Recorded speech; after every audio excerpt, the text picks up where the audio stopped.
Hey, good morning. Brad Smith here from The Way. So, hey, if you're in Clarksville this Sunday, come see us at The Way. Tune in, dial in as we talk about toxic masculinity. We're going to look at the pages of Scripture, Genesis chapter 14, specifically as we wade through the book of Genesis. And we're going to talk specifically about masculinity. I'm going to be speaking to men this Sunday.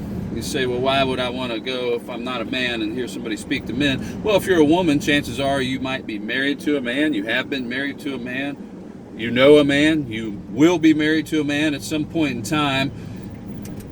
And so specifically, I'm going to be speaking to men this weekend about masculinity, manhood, from the pages of Scripture. Genesis chapter 14. We're going to look at Abram to see what kind of lessons we can learn. The problem is there's a crisis of masculinity in our nation today. It's a crisis of masculinity. Men are intensely confused over what it means to be a man. And the younger you are, the more confused you are. But this confusion spans generations. Now the crisis starts with absenteeism. There's a crisis of absentee fathers in our nation today. And it's ripping cultures and even entire races apart.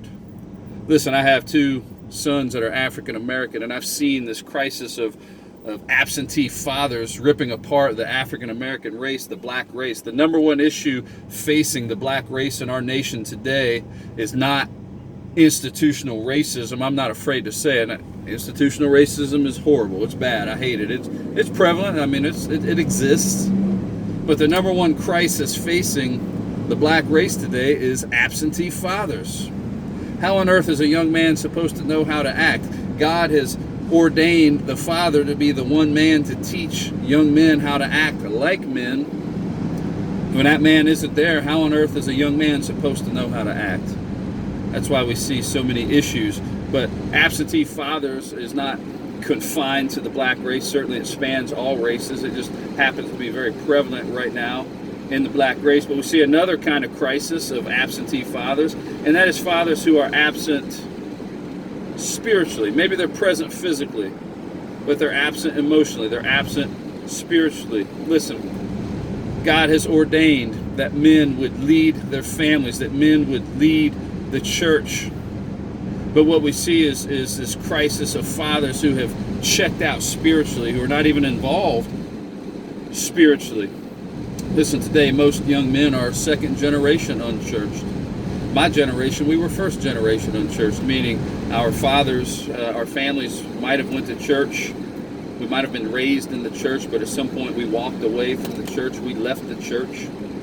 Today's young men are largely second generation unchurched, meaning not only are they not in the church now, but they weren't even raised in the church. They weren't even affiliated in the church. They don't even know anything about the church. The church is meaningless to them, and the language and ideas, basic ideas of sin and redemption and depravity and mercy and grace are just foreign concepts to young men today because they are largely second generation unchurched. And that's because their fathers walked from the church. My generation, we walked away from the church at some point in time. So there's these multiple crises when it comes to masculinity, to manhood in America. And it's no wonder that young men are intensely confused over what it means to be a man. And so what we see is that young men err, generally speaking, in one of two directions. And this is right in line with Genesis 3:16.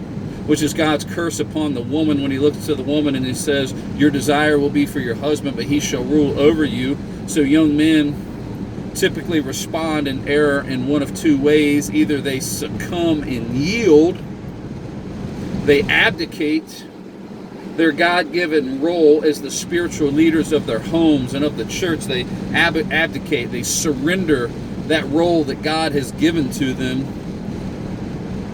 allowing the woman to usurp that position, or they lash out and dominate and subjugate women in an ungodly way.